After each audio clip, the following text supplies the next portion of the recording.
RTO कार्यालय के बाहर टैक्सी चालक प्रदर्शन कर रहे हैं। आइए हम उनसे सीधे बातचीत करते हैं। वो अपने किराए बढ़ाने को लेकर ये प्रदर्शन कर रहे हैं। क्या उनकी मुख्य मांगे हैं? वो लंबे समय से यही मांग कर रहे हैं कि उनका किराया बढ़ाया जाए। हम उनसे जानते हैं कि क्या उनकी मुख्य मांगे हैं, क्यों वो परेशान हो रहे हैं। जय श्री राम, जय भीम। हम टैक्सी यूनियन के संगठन के सारे पदाधिकारी अपनी पीड़ा बताने आया था आरटीओ साहब को, और ज्ञापन दिया हमने कि जो अवैध ओला उबर की जो कंपनियां जो चल रही है, उन लोगों की जो मनमानी है, उज्जैन से ओंकारेश्वर इंदौर आने के लिए जो प्राइवेट कंपनियां हैं और जो टैक्सी चल रही है, उन लोगों की मनमानी इस तरीके से कि हम लोग आरटीओ का जो टैक्स है वो पूर्ण तरीके से भर रहे हैं। जो 30 से 35 हज़ार रुपये हम लोग टैक्सी दे रहे हैं, वो टैक्स दे रहे हैं। और ओला उबर की कंपनियों का ना तो उनका बीमा है, ना परमिट है, और ना उनकी ओला उबर की जो आरटीओ की जो परमिशन रहती है ना वो मिली है।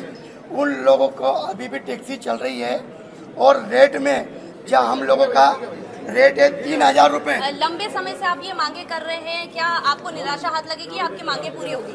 हमें नहीं लगता कि हमारी मांगे पूरी होंगी। साहब आए थे बात करने, प्रदीप कुमार सिंह आए थे बात करने, बाकी हम क्या हो सकता है, हम दलित है, हमसे बात करना नहीं चाहा उन्होंने। क्यों नहीं करा हमसे बात उन्होंने? हम हमारी बात सुना तो उसके पहले ही वो चले गए। क्यों चले गए? इस अधिकारी को तत्काल सस्पेंड करना चाहिए सरकार को। हमने आरटीओ साहब से, लेकिन जनता का कहना है ओला उबर से उनको सुविधाएं ज्यादा होती है, आप लोग किराया ज्यादा लेते हैं। मैडम, जो वो सुविधाएं जो उनको मिल रही है वो ठीक है, मानते हैं। बाकी विदेशों की कंपनी, एक लाइसेंस होता है, इंदौर में कोई लाइसेंस नहीं है, विदेशों की कंपनी आगे चल रही है यहाँ पर, तो हमें रेट कम क्यों मिल रहा है? उसमें कुछ हादसा भी होता है तो हमें कोई प्रॉफिट नहीं मिलता, ड्राइवर ही नुकसान। अत्याचार तो सिर्फ ड्राइवर ही सह रहा है। प्राइवेट गाड़ियाँ उज्जैन से आप अधिकतर देखो, वन डे में हजारों गाड़ियाँ, लाखों गाड़ियाँ जा रही है, तो उनमें कोई रोक नहीं हो रही है। इंदौर में आरटीओ तिहाई नगर बाईपास पे आप देखना चाहोगे तो आप देख सकते हो कि हजारों गाड़ियाँ डेली जा रही है, प्राइवेट गाड़ियाँ चल रही है, और हम लोग टैक्स भी भर रहे हैं, बीमा करवाने, सारी चीज़ें हम लोग करें, तो हमें भी ऐसी परमिशन दे कि हम भी प्राइवेट चलाएं। हमारी डिमांड है ये है, क्योंकि क्यों प्राइवेट गाड़ी वो जो 7,000 का बीमा कराते हैं वो 50,000 महीना कमाते हैं, हम 30,000 का बीमा कमा के 30,000 का बीमा करवाते हैं और 5,000 रुपये मंथ कमाते हैं। तो हमारा घर चलेगा या हम चलाएं, हमारी किस्त भरे, गाड़ी का बीमा करवाएं, क्या करवाएं? आरटीओ का तो रेट हमेशा बढ़ता रहता है, तो हमारा रेट क्यों नहीं बढ़ रहा है? हमारा रेट भी बढ़ना चाहिए। 2008 से अभी तक रेट का सुधार कुछ भी नहीं हुआ। हमें तो अभी पता भी नहीं चला है कि रेट का सुधार कुछ हुआ है। कोई ने पर्सनल आके भी ये नहीं बताया हमको कि रेट बढ़ा है आपका, टैक्सी वालों का ये हुआ है, कुछ भी नहीं हो रहा है। तो ड्राइवरों के साथ ही क्यों अत्याचार हो रहा है? आए दिन जब हम परिवार को लेके या किसी कस्टमर को लेके कहीं बाहर जाते हैं तो कुछ आला अधिकारी हमें रास्ते में रोक के मनमानी तरीके से पैसे भी वसूल कर लेते हैं। उसकी शिकायत हमने कई बार आरटीओ साहब को करी, अभी तक उस पर कोई कार्रवाई नहीं हुई।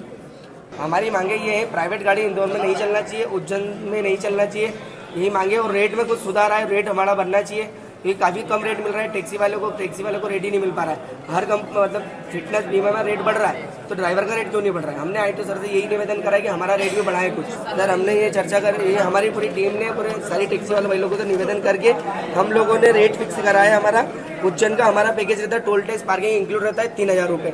ओंकारेश्वर का हमने 3500 रुपये रखा है। ये रेट हमें मिलना चाहिए सभी चीज़ों से, और बाहर जो अदर स्टेट जाते हैं हम तो 12 रुपये किलोमीटर मिलना चाहिए। जैसा कि आपने देखा टैक्सी चालकों की मांग है, उनकी किराए को बढ़ाकर लेकर उनकी जो भी मांगे हैं वो लगातार आरटीओ विभाग में मांग कर रहे हैं। अब देखना यहाँ होगा कि उनकी मांगे कब तक पूरी होगी। इंदौर से आजाद बोल के लिए मैं आयुषी सिंह।